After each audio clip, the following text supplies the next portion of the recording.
Hello again and welcome everyone. I see people introducing themselves in the chat. That's great.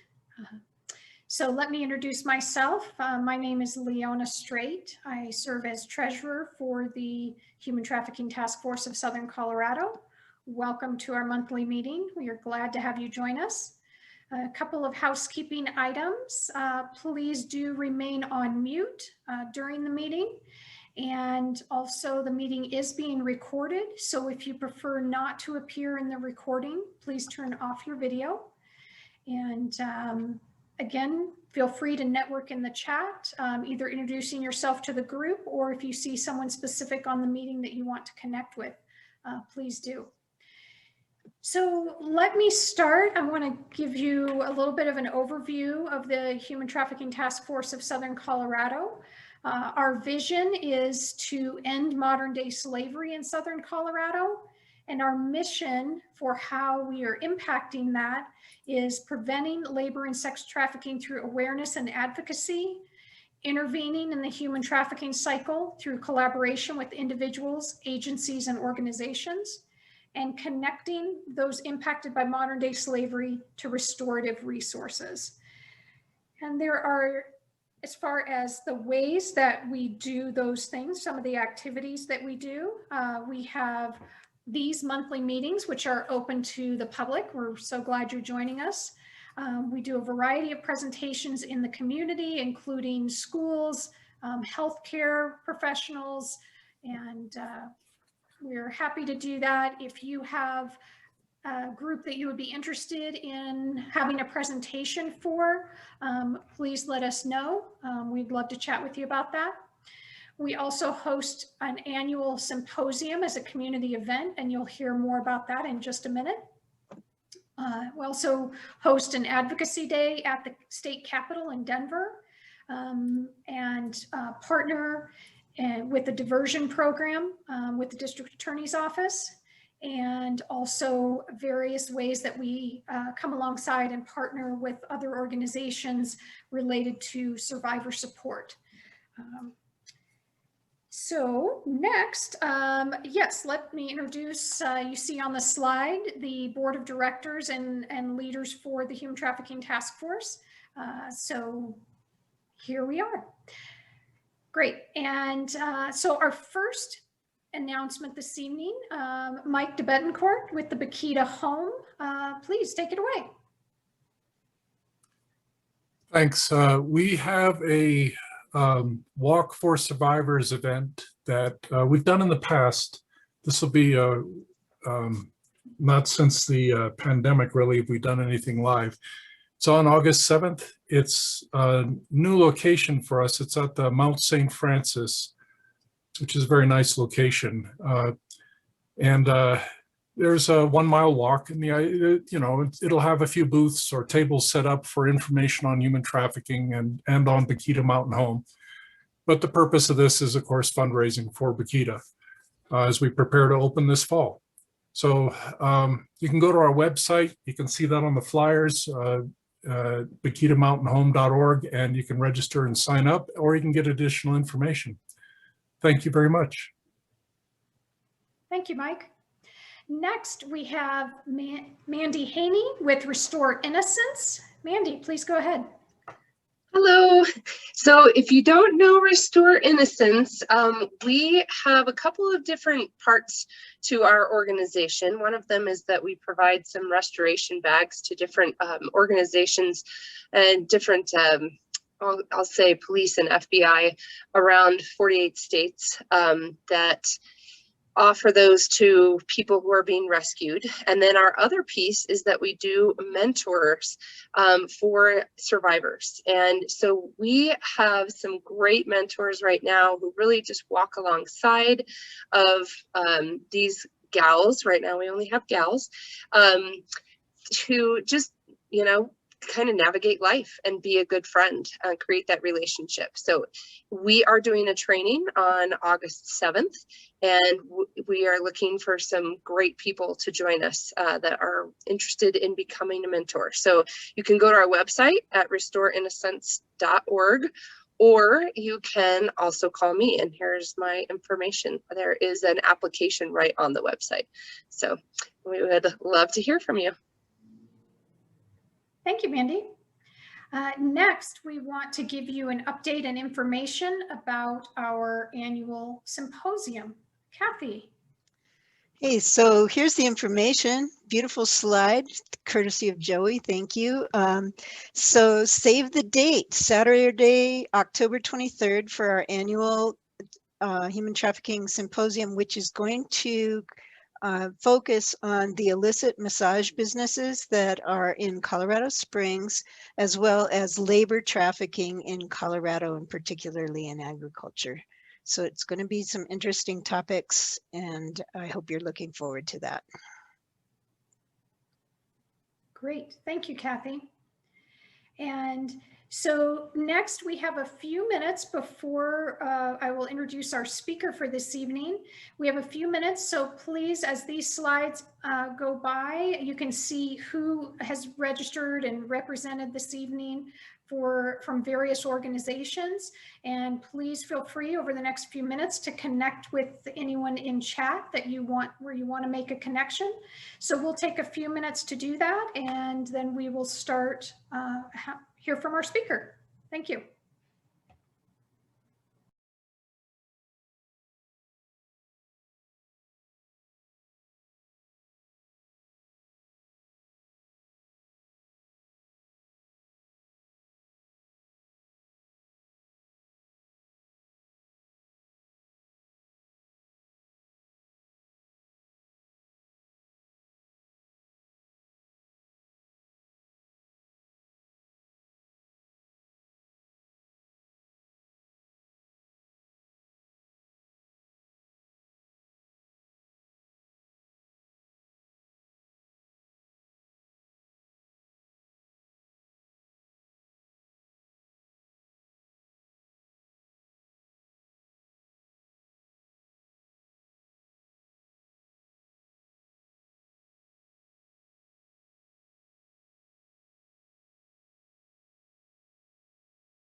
All right, so for anyone who's just joining us, we're just taking a few minutes to network in the chat. So as you see the organizations represented on the slides, if there is someone with whom you'd like to make a connection, please feel free to connect in the chat, and we will transition to our tonight's speaker in just a minute.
All right, welcome once again. We'll take just a couple more minutes for you to make a connection in the chat if you would like with any of the individuals represented at tonight's meeting, and then we will introduce our speaker.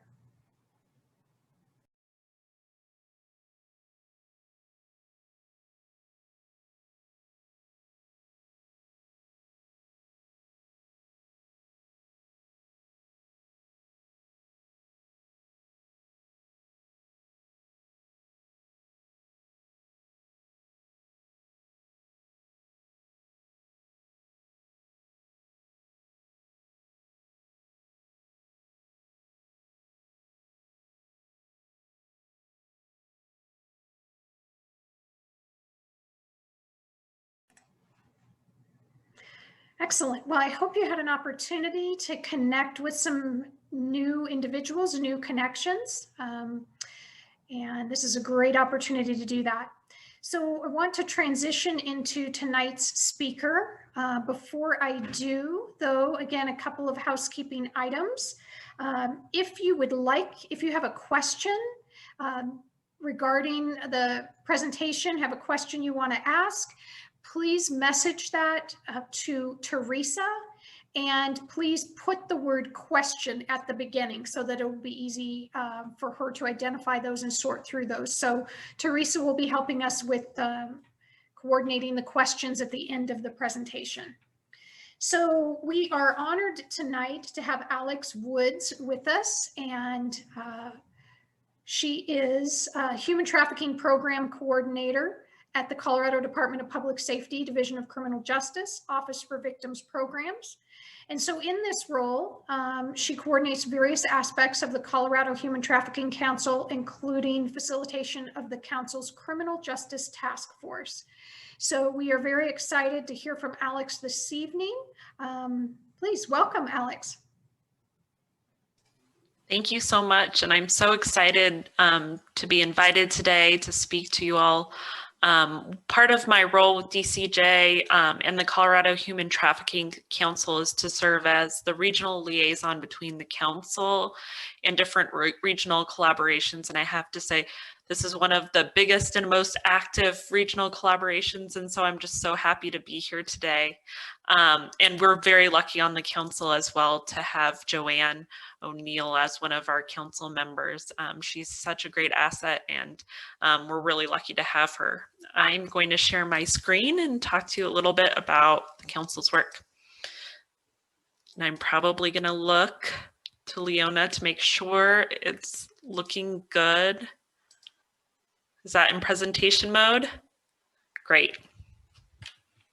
So as I was introduced, I'm the Human Trafficking Program Coordinator, and I'm with the Colorado Department of Public Safety, but primarily my role is to support the Colorado Human Trafficking Council.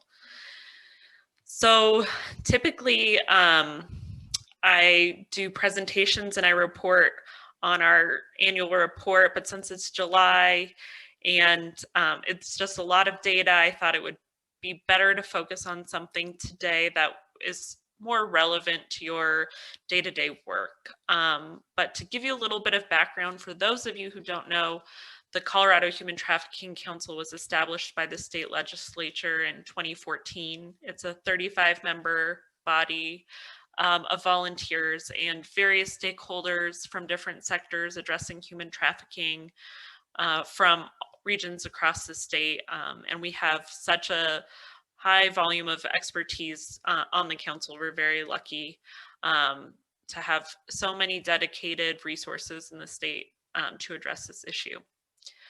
This year, the council is focusing on these sort of 6 priorities. Typically, part of our legislative mandate is to collect data on the incidence of human trafficking and efforts to address that. And then in addition, we do have a training program. I know we've been very lucky to have members of this task force as part of our Train the Trainer program, you know, volunteer facilitators delivering our training program. We have 3 different training curriculums that are free just for everyone's information. We have a Human Trafficking 101. We have training for law enforcement, and then we have a service provider training workshop. All of those are delivered in person. We've been delivering those mostly virtually for the past year, but we are starting to do a few in-person trainings again. And then we do also have an online self-paced module for the HT 101. So if you ever come across someone who's interested in a training and can attend, feel free to send them our way and we can set them up with something that they can do in their own time. As part of the council's work this year, they established 3 different task forces, one on survivor engagement, one on equitable access, and one on criminal justice. And then the council also is continuing its work on our statewide public awareness campaign through a public awareness working group. And so today I thought I'd just talk a little bit about our public awareness campaign. I think, I hope most of you saw the campaign last year, but we're about to roll out some more media buys this year, and we've translated the materials into Spanish, and so I thought it would be a good time to sort of walk through the campaign with everyone that's part of this group. So the council was given a legislative mandate to develop an implementation plan for an awareness campaign, but was never given any funds to implement a campaign. Our office has worked diligently to get some federal grant funding to do that. So our first grant was in 2020, and we're currently in our second grant cycle, which is going from 2021 to 2022. And then last year we started the campaign, and the audience for the campaign is the general public. And the goal for the campaign is to increase knowledge about all types of human trafficking in the state of Colorado. And in order to develop the campaign, we spent 3 years doing formative research to really understand what the public in Colorado thinks about human trafficking, what concepts would work in Colorado, and then what creative materials are effective. So I think just for everyone's background, this research is really important because it really shows us what our community members think about human trafficking. Less than 40% believed that human trafficking affects their community. And most respondents believe that the public plays a role to combat human trafficking. So there is that sort of disconnect there. The primary motivators the research found for people to act was safety, to hold criminals accountable, human rights and social justice, and then participating in fair trade commerce. And then in terms of barriers to act, barriers to acting, lack of knowledge about human trafficking, fear of getting involved, fear of violent retaliation, denial that human trafficking exists, and then people just don't have a personal connection to human trafficking. So as you're doing your work, it's important to know that this is local research in Colorado, and this is really what we found is preventing people from addressing the issue. So the idea behind this campaign creative is that we took authentic, real lived experiences and developed composite narratives of those lived experiences. And the thought process behind the concept is that just to show those coercive statements a victim might hear that exploits their vulnerabilities and transitions, sort of the grooming relationship into something that's manipulative and threatening, and just show how traffickers trap people, and then to call that out as wrong and criminal. So we developed 4 different composite narratives as part of the campaign, and I'll show you each of those narratives through different creative pieces that we've developed, and I'm hoping technology works with us today. So this is the first composite narrative. This is Brian's lived experience. Brian's experience is a labor trafficking experience as part of a magazine sales crew. He identifies as male. This is a youth, and this is domestic trafficking and someone who identifies as LGBTQ+. And this is one of our animated video banner ads. So this would play on a news website or Facebook or another social media ad. And this does not have sound. And Leona, if you could give me a thumbs up that it works, that would be great.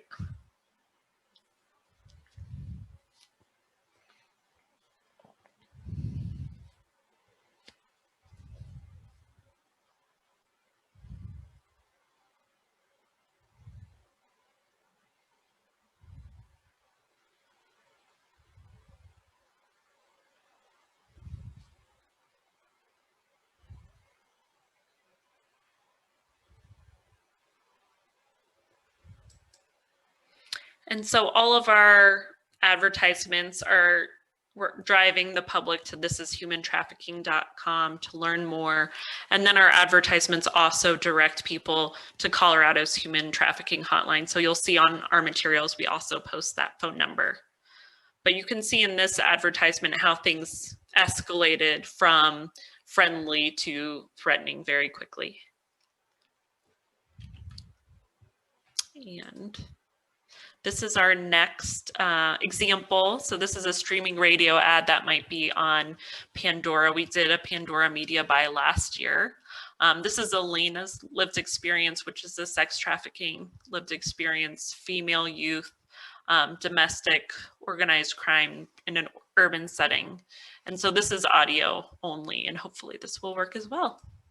You saw me, or someone like me. You didn't like what you saw, what I was doing, how I looked. You pulled your kid close and went inside. What you didn't see was how he lied to me, threatened me, made money off me, forced me to do things. You didn't see what I was like before him.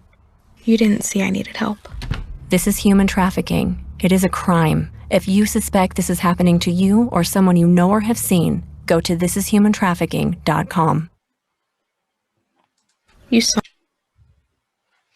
And this is James's lived experience. It's a labor trafficking experience in agriculture, which ties in with your symposium topic, male, adult. This is familial trafficking, and it's in a rural setting. And so for each of these composite narratives, we've done a suite. So each of them has that animated banner and the audio and a PSA like this one. So we have 30-second spots and 15-second spots. And I'm really hoping this works because this is, just a great PSA video. She's my cousin. She said, bring your wife and son, live and work on our farm. Get out of debt. She said family is family. But she worked us to the bone without pay. We barely had food. We lived in a trailer. That's not family. This is human trafficking. It is a crime. If you suspect this is happening to you or someone you know or have seen, go to thisishumantrafficking.com.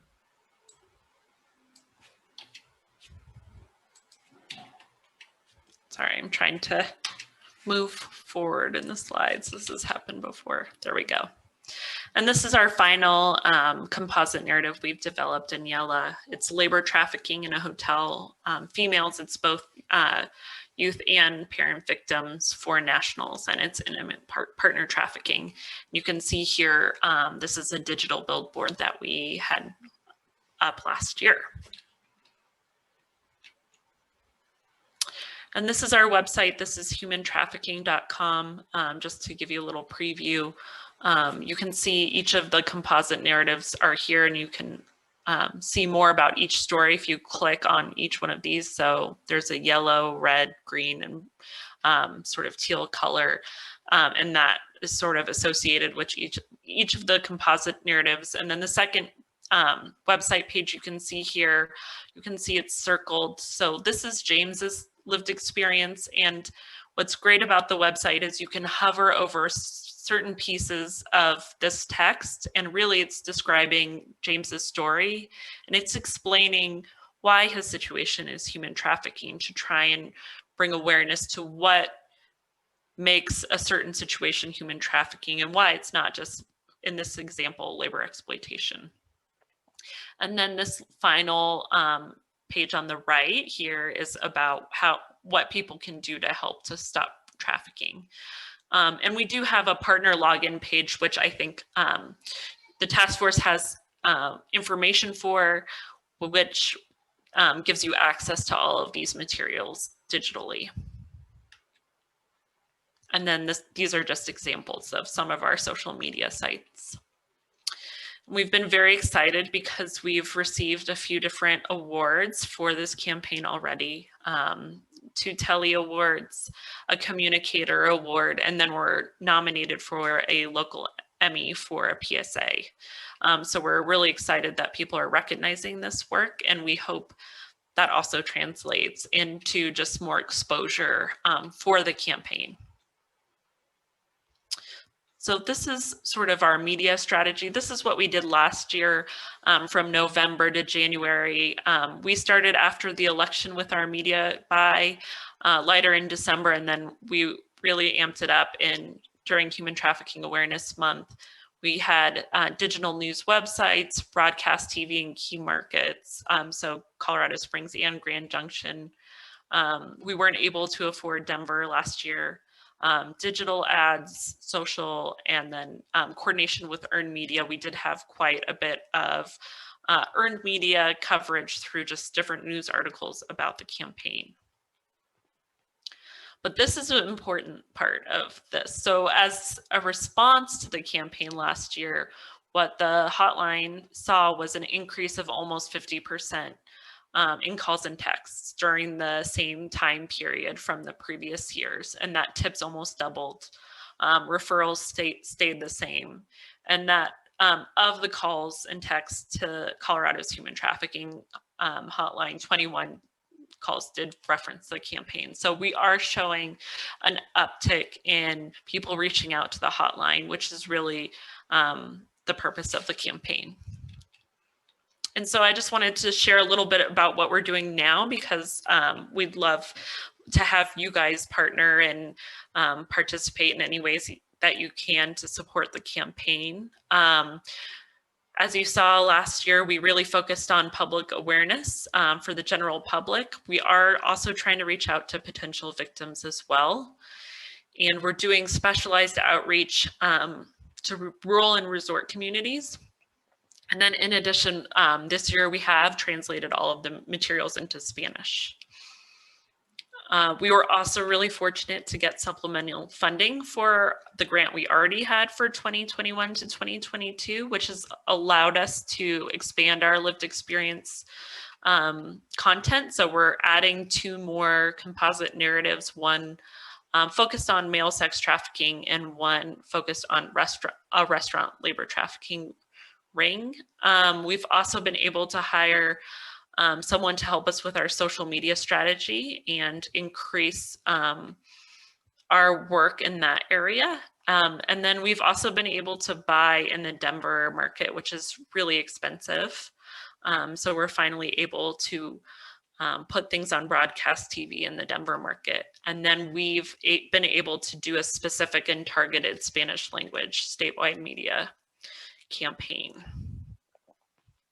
So these are just sort of the extent of the different components of our media buy. Flight 1 around August, Flight 2 around January, around Human Trafficking Awareness Month. So you can see the usual suspects: broadcast TV, radio, digital, social media, billboards, bus ads, sort of the showcase elements. We will be in the airport at Denver International Airport in August and December. We'll have some advertisements on light rail in the Denver area. We've been able to advertise during soccer tournaments in the Spanish language markets, Olympic broadcast spots. So we will be, at least in Denver, I know, broadcasting during the opening ceremonies of the Olympics. So it's just really exciting what we've been able to accomplish with this additional funding.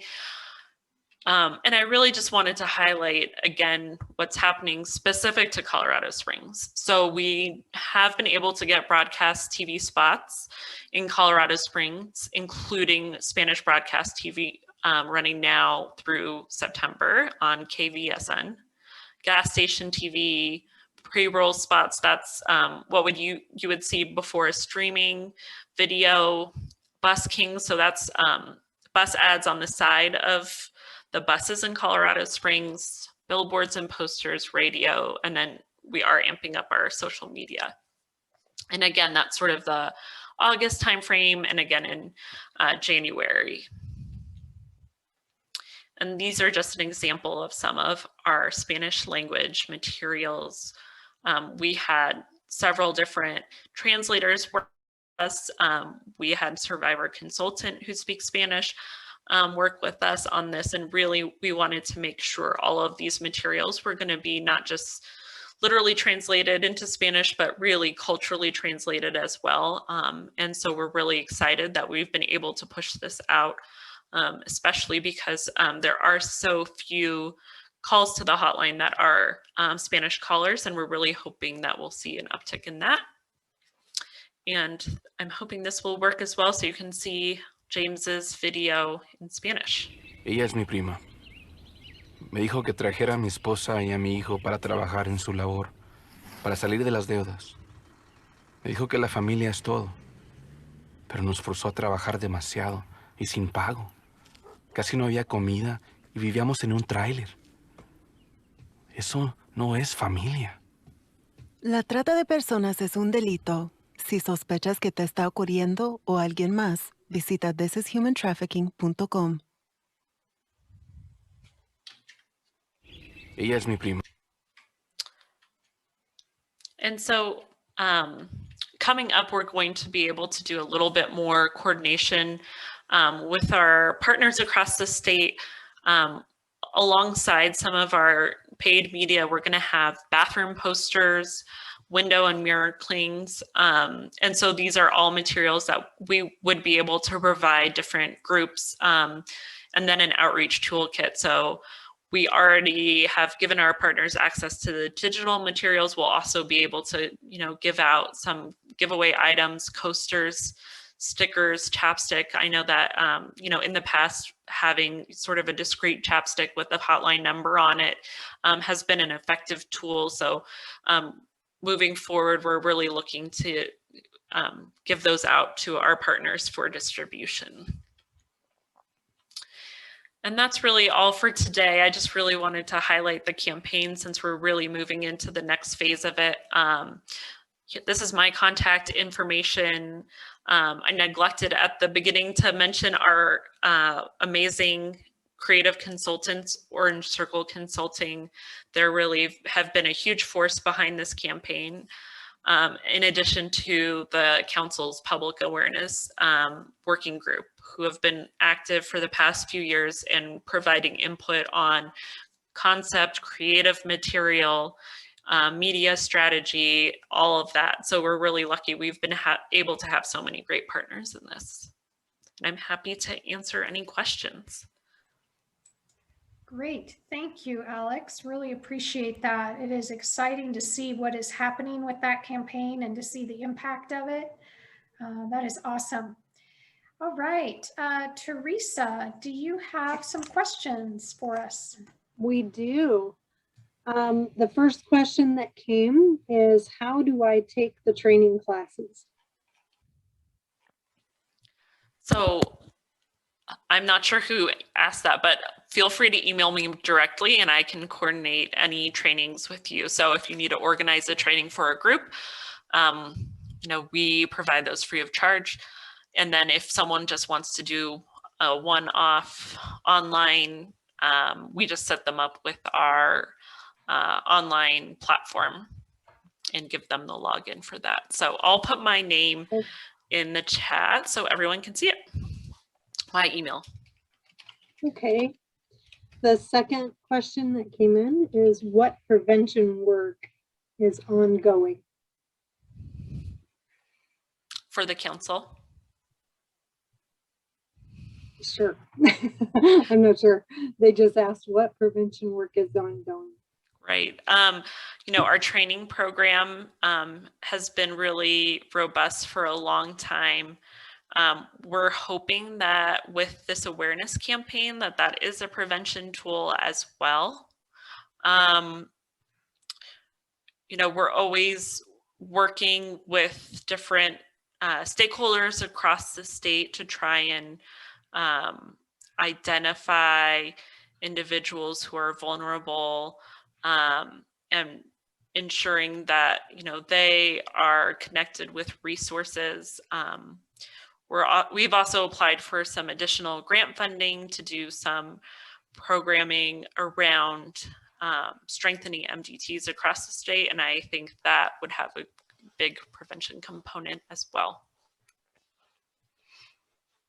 Okay. And another participant asked, have you thought of using TikTok? That is a great question, and I am so excited to say that we have hired a social media strategist as part of the supplemental funding, and that will be my first question tomorrow at our team meeting to see if they are incorporating that TikTok into their strategy. I assume they are, since it's such a popular tool and it really connects with a different demographic than Facebook and Instagram. So I really hope that's part of the plan. I assume it is, but I will double check that because that is a really important platform as well. All right. And there's one more comment I've gotten so far. It said there is a Pride parade on Sunday. They're suggesting it might be a great idea to distribute information. I don't think we have anything printed and ready to go yet, but this is why I am speaking to you all now, so that when these events come up, that we already have coordinated that we have materials to give you if you're planning to attend, to distribute about the campaign. We really would like your support for the campaign. We'd like you to be involved as much as you're able to. And so that's where those pieces will come in once we've, you know, printed the flyers, printed bathroom signs, you know, we have chapsticks, window clings, all of that stuff. We want you to be part of the distribution of those. Okay, Leona, that's all I've gotten at this point. All right, thank you very much, Teresa, for your help with that. Thank you, Alex, for responding to those questions. Yeah, are there any other questions that anyone would like to ask Alex while we have the opportunity?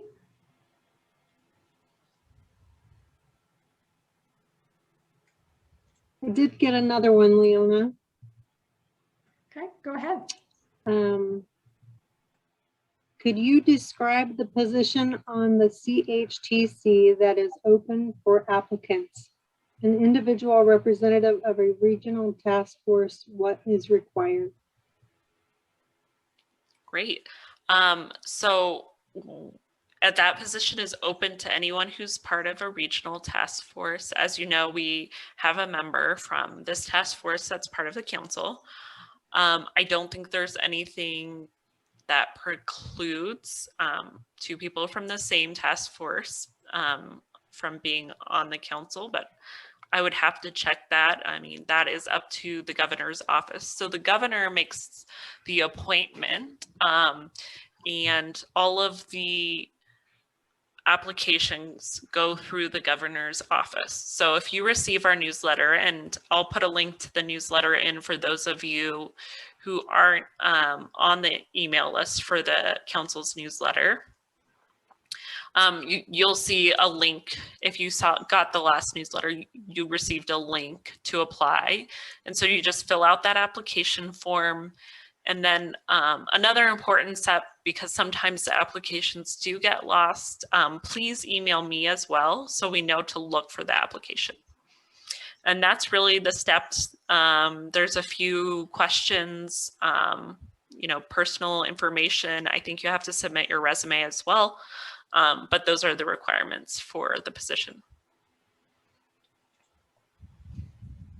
Okay. Another gentleman asked, how do we get the chapstick, and do you train middle schoolers? We do not currently train in schools. I can find out who does train in schools. I know, I think I saw Beth on the line, Beth Ritchie from BV Hope. I know she runs a whole school training program, but we currently do not. We do, you know, HT 101 for professionals, and other community groups. And then we have the law enforcement training. And then the service provider training is for, it's sort of our 201. I think, did I miss anything from that question? Sorry about that. I put myself on mute. The first part was, how do we get the chapstick? I don't know if you. Oh, so we just haven't produced any of that sort of swag yet. When it becomes available, we will be reaching out to all of our partners. So likely that would come through this task force. That messaging would come through the task force if people are interested in, you know, getting those materials. Okay. Okay, and then another question came in. Is there a need for safe houses in Colorado? I think that we continue to hear that housing is one of the most critical need for survivors of human trafficking. And that can take many forms. I know that we've been really lucky to have a few different service providers receive housing grants from the federal government recently. We had Voluntad in Denver receive one, and I think the Avery Center, which is based in Greeley, received those. And those are more for short-term and long-term housing needs. I don't think those were specific to safe houses, but I would say that housing is always one of the most critical needs that we hear for survivors.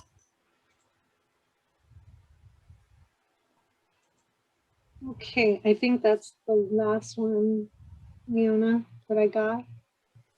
Great, thank you. Those were some awesome questions. Thanks so much. And before the next thing I'd like to do is give the floor to Julie Beller. She has an exciting announcement for us. Yeah, hey everybody. I'm so thankful to be here tonight and thankful to have board members who are willing to step in and take charge and lead meetings when I'm tired. So thanks, Leona, for leading our meeting this evening. I am super excited to announce that we got word just this afternoon. I got a response from First United Methodist that they are opening up for meetings again on Tuesday evenings. So at this point, I can say that we are going to attempt an in-person as well as virtual, hopefully live streamed or Zoomed, we're not sure how that'll work, for our August meeting. So I can actually say to you at this point, I am really looking forward to seeing you in person, face-to-face next month. Our speaker next month will be Elaine Pacala. And in my whole time with the task force, I don't think she has been at one of our meetings, although she is well connected with our group. So I think you will enjoy hearing her story and listening to her talk about familial trafficking. So I am super excited to see you guys in a month. Thank you, Julie. That is great news. That is exciting. So thank you again, Alex, for joining us and sharing your time and that information with us. Really appreciate it. And thank you everyone who has joined us this month. I think what we'd like to do is leave the meeting open for just maybe another 4 or 5 minutes. So if you did not have an opportunity to connect with someone by chat earlier, please take advantage of that. A few minutes for last messages or exchanging contact information if needed. And then we will end the meeting. And so right now it looks like it's 6:59. So let's end the meeting at 7:04 and we will see you next month. Thank you.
And for those of you that are still on the meeting, please note that Alex put the link in the chat to sign up for the council's newsletter.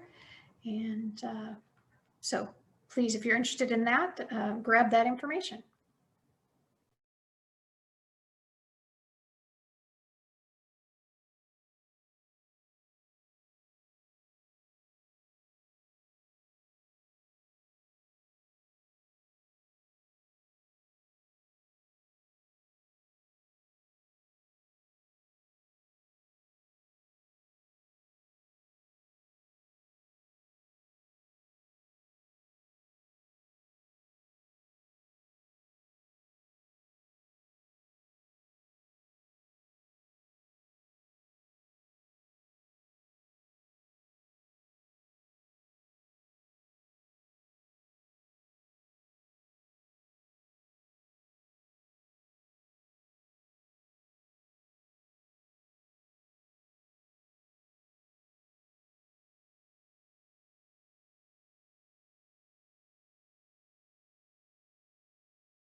Is there a flyer yet for the symposium?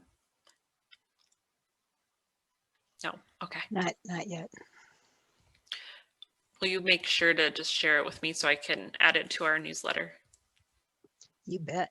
Thank you.